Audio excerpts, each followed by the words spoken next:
सड़क किनारे डाल दिया गया। एक महिला के चेहरों पर चोट के गहरे निशान थे, उसका चेहरा विक्षिप्त किया गया ताकि कोई उसकी पहचान में परेशानी उत्पन्न और शिनाख्त ना हो पाई। घटना की प्रवृत्ति संवेदनशील होने के कारण और वो जगह है वो सुनसान होने के कारण पुलिस के सामने एक आरंभिक समस्या ये थी कि जो अक्यूज था उसकी पहचान सुनिश्चित की जाए और जो पीड़िता है उसकी शिनाख्त की जाए। उसी वक्त कंट्रोल रूम के माध्यम से जयपुर वेस्ट के जितने भी थाने उसमें प्रशिक्षित जो 2 जवान जो सीसीटीवी देखने में एक्सपर्ट हैं उन सब को करदनी थाने में तलब किया गया। लगभग 38 जवान जो प्रशिक्षित हैं उन्होंने करदनी थाने में अपनी उपस्थिति दी। उसके बाद में डीएसटी टीम को भी मौके पे बुलाया गया। इसके अलावा कालवाड़ एसएचओ, मुरलीपुरा एसएचओ, हमारे एसीपी साहिबान जो हैं झोटवाड़ा, वो सब मौके पे पहुंचे, एडीसी साहब मौके पे पहुंचे। उसी वक्त टीम गठन करके उस रोड पर जब पुलिस ने ये तलाश शुरू की कि उस रोड पे कहाँ कैमराज लगे हुए, तो ये पता चला कि उस रोड पे किसी तरह का कोई कैमरा इस तरह का नहीं है। तो उस रोड से जुड़ने वाली जितनी भी लिंक रोड एंट्री पॉइंट पे हो सकती थी और एग्जिट पॉइंट पे जितनी भी लिंक रोड हो सकती थी, पुलिस ने टीमों को 2 भागों में, एक भाग में 22 टीम लगभग, एक भाग में लगभग 23 टीम बनाकर एंट्री और एग्जिट पर अलग अलग टीमों के इंचार्ज अधिकारी के माध्यम से सीसीटीवी कैमरा को हमने खंगालना शुरू किया। ऐसे संदिग्ध वाहनों की हमने सूची बनानी शुरू की जो लगभग रात के 2 बजे के आसपास उस रोड की तरफ एंट्री या एग्जिट कर रहे थे।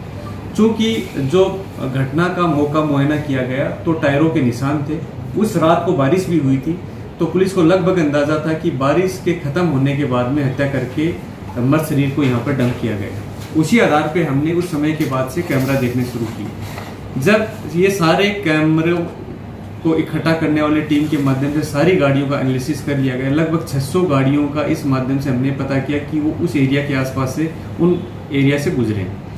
जब उसके एंट्री और एग्जिट पॉइंट पे गाड़ियों का हमने एवरेज समय नोट किया तो एक वाहन ऐसा संदिग्ध प्रतीत हुआ जिसने एवरेज समय से कुछ अधिक समय लिया।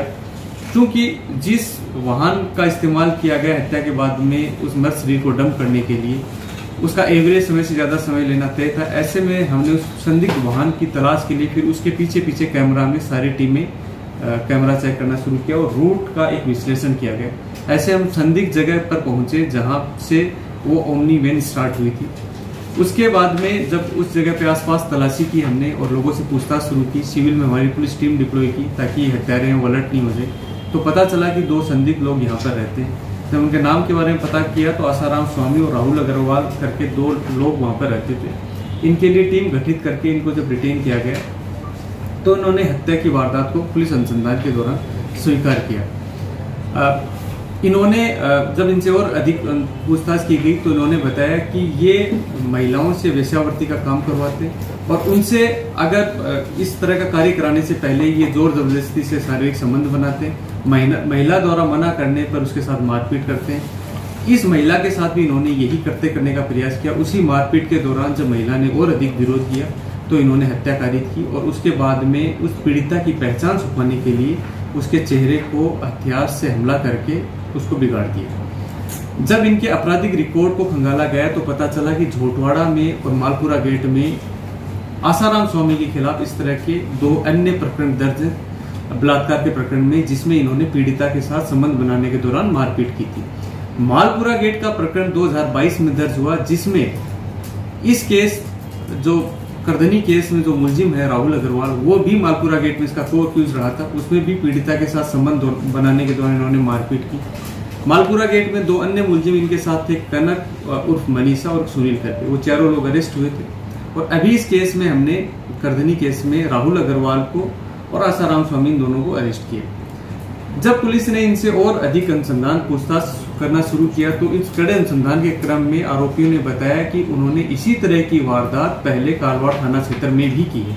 कालवाड़ में 28 मई 2022 को किसी अज्ञात महिला का इसी तरह शव बरामद हुआ था, जिसके चेहरे को भी इसी तरह धारदार हथियार से हमला करके बिगाड़ दिया गया था। जब इस बारे में अन्य पुलिस के द्वारा जो उस समय अनुसंधान किया गया था, जो उस वक्त साक्ष्य एकत्रित किए गए थे पुलिस टीम से, जो पता चला हमें, तो उस वक्त भी इसी तरह की एक ओमिनी गाड़ी उस रूट पे डिटेक्ट हुई थी। जब उन गाड़ियों का मिलान किया गया, जब स्वरूप देखा गया तो लगभग समान पाया और इन अपराधियों ने बताया कि आसाराम स्वामी और राघव अग्रवाल ने अपने 2 अन्य सहयोगी जो कनक है और जो सुनील है उनके साथ मिलकर वो हत्या कारित की और उसके बाद में कालवाड़ जगह में संदिग्ध जगह पे उन्होंने महिला के शव को डंप कर दिया। इस तरह पुलिस ने 2 साल पुरानी लगभग वारदात का भी खुलासा किया। अपराधियों से और अधिक अनुसंधान चल रहा है। कालवाड़ मामले में अभी हमने कनक और सुनील दोनों को अरेस्ट किया है 302 और 201 में। इसके अलावा इनके ऊपर महिला का वेश्यावृत्ति के लिए इस्तेमाल और मानव दुर्व्यवहार की जो धाराएं हैं वो भी संबंधित धाराएं लगाई जाएंगी। पुलिस इनसे और अनुसंधान कर रही है। उसी हिंसा के दौरान गला दबा के बाद में कुल्हाड़ी से मुंह पे प्रहार करके बाकी इस मामले में भी अनुसंधान चल रहा है। महिला कहाँ से थी? जयपुर से थी बाहर? ये जो महिला अभी जो करधनी थाना क्षेत्र की जो महिला जिसकी हत्या हुई वो बंगाल की रहने वाली थी और जो कालवाड़ क्षेत्र में जिस महिला की हत्या हुई उसकी शिनाख्त की पुलिस प्रयास कर रही है। जो पश्चिम बंगाल वाली महिला है जयपुर में कब आई थी? बातें सामने आ रही है, उसमें इस मामले में अनुसंधान किया जाना बाकी है कि वो महिला जयपुर में कब आई।